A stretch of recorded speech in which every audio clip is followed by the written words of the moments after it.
Gold, trusted gold buyers. మీరు తాకట్టు పెట్టిన బంగారాన్ని విడిపించి ఈ రోజు ఉన్న మార్కెట్ ధర. బట్ ఫస్ట్ డేకి ఆల్మోస్ట్ అగ్ని పరీక్ష సెలెక్షన్లో ఫిఫ్త్ డే వరకు అందరితో మాట్లాడడం మొదలుపెట్టాం. ఇంకా రాగానే ఇంకా ఫోన్స్ అన్నీ పక్కకే. So you start talking to someone, you know their personality, వాళ్ళెలా వీళ్ళెలా, you go in deep of everyone. అందరితో ఇంటరాక్ట్ చేస్తారు. ఆడ హై లేదు, లో లేదు, ఆ పర్సన్ క్యారెక్టర్ ఏంటి అనేది అసలు మనకు సంబంధమే లేదు. అందరితో వెళ్ళి ఎవరు ఖాళీగా ఉంటే వాళ్ళ దగ్గర పోయి కూర్చొని వాళ్ళతో మాట్లాడడమే. ఓకే. ఏదో ఫోన్ ఉంటే అది కష్టం కదా, ఫోన్లోనే ఉంటారు చాలా మంది. So you don't give time for others. So that అది ఆ హ్యాబిట్ చాలా మంచిగా ఉంది. ఇప్పుడు అసలు ఆల్మోస్ట్ నేను చెప్పాలంటే ఒక 80% తగ్గింది నాకు ఫోన్ వాడడంలో. ఈ 15 days అంతా చేంజ్ చేసింది. లిటరల్లీ మీరు కూడా ట్రై చేయొచ్చు. ఓ 15 రోజులు ఫోన్ పక్కకు ఓన్లీ కాల్స్ మట్టుకే వాడుకోవచ్చు అనే స్టేజ్కి వస్తారు. ఓకే. సో అంత అయిపోతుంది. అండ్ ఈ రోజు మార్నింగ్ శ్వేత గారు వాళ్ళ మదర్ ఎక్స్పైర్ అయ్యారు. వెళ్ళినట్టున్నారు కదా. సో ఎలా ఉన్నారు Shweta? She's almost like broke actually. ఎందుకంటే ఆమె 3 days నుంచి నేను చూస్తూ వస్తున్నాను కదా. So she's a very close buddy నాకు యాక్చువల్లీ. సో బిగ్ బాస్లో అట్లనే we got close and we as a friend she's a very supportive for me. So ఎందుకంటే she was a competitor also నాకు అక్కడ. సో ఈరోజు మార్నింగ్ చూసినప్పుడు అసలు చాలా కష్టం అనిపించింది. I don't know, hope she'll recover very soon. Yeah. So వాళ్ళ డాడీ అంతా పర్లేదు, father is also fine now. ఎంతనో ఉంటుందిలేండి, ఇంకా మదర్ కాబట్టి ఇట్ టేక్స్ టైం. అందులో సెకండ్ డాటర్ కదా, చాలా ఎక్కువ బాండింగ్ ఉంటుంది మదర్తో. బేసిక్గా ఎవ్రీ సెకండ్ డాటర్కి కూడా. She is the first daughter. పెద్ద ఆమె తను. శ్వేత పెద్ద సిస్టర్, కెనడాలో మ్యారీడ్. చిన్నామె. అచ్చా అచ్చా అచ్చా. Okay okay okay. సో మొత్తానికి ఓకే ఓకే. సో మీ ఇద్దరు చాలా చాలా స్ట్రాంగ్గా ఇద్దరు కలిసి ఫిట్నెస్ కూడా చేస్తున్నారు. శ్వేత తనకి చాలా ప్యాషన్. ఎస్ యాక్చువల్లీ మేమిద్దరం ఒకసారి అనుకున్నాం, అంటే ఆఫ్టర్ బిగ్ బాస్ ఇవన్నీ అగ్ని పరీక్ష అయిపోయాక బయటికి వచ్చాక మేమిద్దరము వర్కౌట్ సెషన్ పెట్టుకున్నాం యాక్చువల్లీ. ఎలా ఏంటి అని చెప్పేసి అది ఫ్రెండ్లీ అట్మాస్ఫియర్. అంటే ఆఫ్ కెమెరా మేము ఇలా ఉంటామని చెప్పడానికి we made a video. Super. And Bigg Boss అయిపోయింది, ఇప్పుడు నెక్స్ట్ ఏంటి?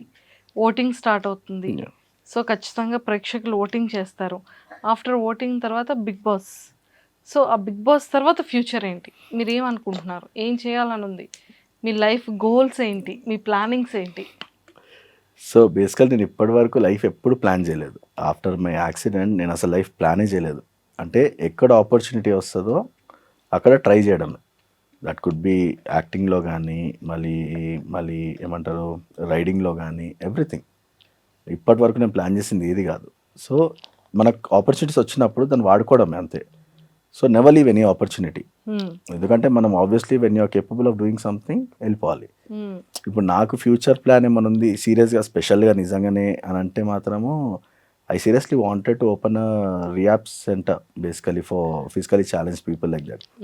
అంటే ఎవరికన్నా మోటివేషన్ డౌన్ ఉన్నా, ఏమైనా చేయాలనుకున్నా, so there is a place, come down and you can SIT and relax and ఒక్కొక్కరు గురించి తెలుసుకోవచ్చు. సో అది తర్వాత ప్లాన్ అది ఫ్యూచర్లో. సో ఆల్మోస్ట్ లైక్ అంటే వాళ్ళకి ఫిజికల్లీ ఎలా స్ట్రాంగ్ ఉండాలి ఏంటి అనేది కూడా ప్లాన్అప్ చేయడానికి. అంటే చాలా మందికి అది ఉంటుంది ఎలా చేయాలని, కానీ they don't get any proper support. అంటే ఒక ఛానల్ దొరకదు. అవును, అట్లా. So I wanted to be that channel there. సో ఫ్యూచర్లో అయితే అలా చేయాలన్న గోల్స్ ఉంది. ప్రసన్న గారు, బిగ్ బాస్ అనేది కంటెంట్ కోసం సెలెక్ట్ చేస్తున్నారా, లేదు పర్సన్లో యూనిక్నెస్ని చూపించడం కోసం చేస్తున్నారా? బిగ్ బాస్ సెలెక్షన్స్ ఎలా జరిగింది? ఇట్స్ అబౌట్ ఎవ్రీథింగ్ అండి, నాట్ ఓన్లీ వన్ థింగ్. ఇప్పుడు ఒక పర్సన్ మాట్లాడుతున్నాడు కదా అని తన్ని తీసుకోవాలని రూల్ లేదు. ఇప్పుడు ఒక పర్సన్ ఫిజికల్గా స్ట్రాంగ్ ఉన్నాడని చెప్పి తీసుకోవాలని రూల్ లేదు. He has to be allrounder there. అంటే ఎప్పుడు ఏ సిచ్యువేషన్లో ఏ టీంలో ఉంటాడో తెలియదు. So obviously he has to do everything.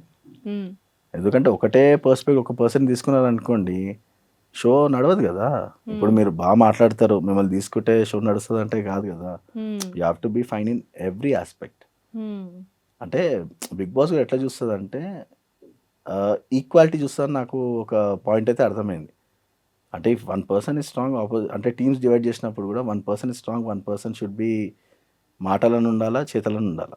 So I think it's a mixture of everything. Super. So మొత్తానికైతే ఒక బిగ్ బాస్ జర్నీ అనేది ఒక బ్యూటిఫుల్ అంటారు. అండ్ ఎక్స్పీరియన్స్ చేయాలి అది. అంటే నిన్ను నువ్వు తెలుసుకోవాలంటే మాత్రం బిగ్ బాస్ హౌస్లో ఉండాలి. ఉండాలి. సూపర్. మేము ఓన్లీ 15 days ఉన్నాం కాబట్టి మాకు అది తెలియట్లేదు, కానీ ఇక ఫుల్ డేస్ ఉంటే మాత్రము స్లోగా అసలు బయట ప్రపంచంతో సంబంధం లేకుండా వాళ్ళనే చూస్తూ గడపాలి. ఇక వాళ్ళతోనే గొడవ పెట్టుకోవాలి, వాళ్ళతోనే ఇంకా happiness and all everything you have to share. చాలా డిఫరెంట్, అది డిఫరెంట్ ఎక్స్పీరియన్స్. ఒకవేళ అండ్ ఈ 15 డేస్లో 15 మెంబర్స్తో కదా చేశారు. అవును. సో ఈ 15 మెంబర్స్లో బాగా క్రేజియస్ట్ ఎవరు, చాలా ఫన్నీయెస్ట్ పర్సన్ ఎవరు, చాలా మెచ్యూర్డ్ అన్న పర్సన్ ఎవరు, చాలా టఫెస్ట్ అనిపించింది? బా స్పాట్లో పెట్టారు.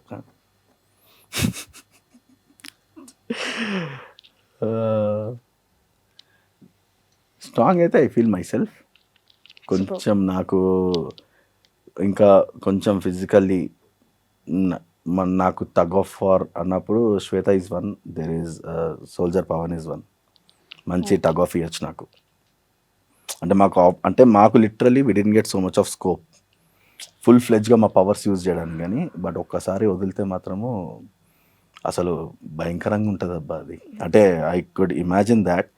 అంటే see you never know who will go in side, ఎవరు వెళ్తారో తెలియదు, బట్ ఆ గుర్రాలు కొట్లాడితే ఎలా ఉంటే అలా ఉంటుంది అది. ఎవరు ఆలోచించారు దేని గురించి అది. శ్వేత ఆల్సో బయట ఫ్రెండే, కానీ గేమ్లో మాత్రం అమ్మో కష్టం. అండ్ కొంచెం క్రేజియస్ట్ పర్సన్ అంటే తన పేరేంది, డీమన్ పవన్. ఓ డాన్సింగ్ స్కిల్స్, మంచి డాన్సింగ్ స్కిల్స్. బయట ఇన్స్టాలో కూడా తను చేస్తుంటారు కదా. భలే ఉంటుంది. He has that aura of, అంటే అందరితో మంచిగా డాన్స్ చేస్తూ he gets that vibe in. Is one. ఇక మా మాస్క్ మ్యానే కొంచెం మాటలలో ఇవన్నీ కొంచెం డిఫరెంట్. తను సూపర్. డిఫరెంట్ ఏం లేదు, తనతో మాట్లాడాలన్నా కూడా ఆలోచించాల్సి వస్తుంది. వై వాట్ అనేది you can't put it on a point అనిపిస్తుంది నాకు ఎందుకు ఒక్కొక్కసారి. సో బాగా మీ హార్ట్కి బాగా నచ్చిన వ్యక్తులు ఎవరు, శ్వేత గారు కాకుండా? కూల్, చిల్, కామ్ ఎవరు లేరండి అలా ఎవరు లేరు. అంటే everyone has their own two faces. True. ఇప్పుడు నేను కూడా దిస్ ఇస్ లైక్ అగ్ని పరీక్ష ఇస్ లైక్ నిజంగానే పరీక్ష అది. ఒకసారి నేను యశ్వంత్ కూడా అదే చెప్తున్నా, ఒకసారి నేను లోపలికి వెళ్ళాను అనుకో, I think I'll change my character I feel అనిపిస్తుంది. అంటే ఎగ్జామ్ పాస్ అవడం కోసం ఏదైనా చేయాలి మరి. ఇప్పుడు నేను నాలాగా కంటే కూడా ఇంకా బియాండ్ ఎక్స్ట్రీమ్ అయిపోతానేమో అనిపిస్తుంది. అంటే ఇప్పుడున్నంత వరకు ఇట్స్ లైక్ ఒక గ్రాఫ్ ఆఫ్ ఎమోషన్. ఒక్కసారి లోపలికి వెళ్ళాక it will be like a blast of emotions. Very simple. అంటే దేనికి రియాక్ట్ అవుతామో తెలియదు, దేనికి అంటే సిల్లీ అనుకున్న దానికి రియాక్ట్ అవ్వచ్చు, రియాక్ట్ అవ్వకపోవచ్చు. అంటే కొన్ని చోట్ల అవసరం లేని చోట కూడా రియాక్ట్ అయిపోతాం. అంటే ట్రిగర్స్ లాట్ అనిపిస్తుంది నాకు ఎందుకు. సో కాస్ట్యూమ్స్ అన్ని కూడా మీవేనా? Costumes and everything. సో ఎలా అంతా పర్చేస్ చేసుకున్నారు 15 డేస్కి?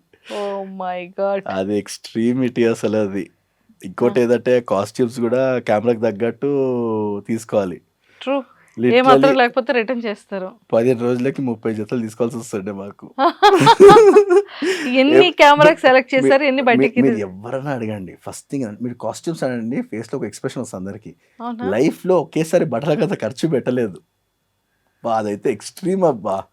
దీనికన్నా ఖర్చు అంటే ఇప్పుడు ఆల్మోస్ట్ ఇప్పుడు ఇంట్లో వేసుకోవడానికి సంవత్సరం దాకా అవసరమే లేదు మనకు అన్నట్టుంది పరిస్థితి. అన్ని కాస్ట్యూమ్స్ కొనుక్కున్నారు. ఓకే. సో ఎంత అయింది? 30 కాస్ట్యూమ్స్, 30 pairs అయ్యిందండి. బాగానే ఆల్మోస్ట్ 50,000-60,000 దాకా ఉండొచ్చు. 50,000 to 60,000. అండ్ షూస్ అండ్ ఇంకోటి ఏంటంటే బ్రాండ్ కనిపించద్దు. Oh that is a big thing కదా. మీరు వేసుకునేవి యూజ్ చేసే మేకప్ థింగ్స్ ఏవి కూడా బ్రాండ్ కనబడకూడదు. సో అంత జాత ఇప్పుడు అట్లాంటి బ్రాండ్ దొరకాలంటే వెతికి తీసుకోవాల్సి వస్తుంది. Oh my god. So final గా ఇన్ని టాస్క్లు ఫేస్ చేసి ఈవెన్ దో డ్రెస్సెస్ విషయంలో కూడా పెద్ద టాస్క్ ఫేస్ చేశారు. 15 రోజులకే ఇంత ఖర్చు అయితే మరి తర్వాత హౌస్ లో పోతే ఖర్చు ఎంత ఉంటుందో అనేది పెద్ద క్వశ్చన్ మార్క్ ఇప్పుడు. Question mark.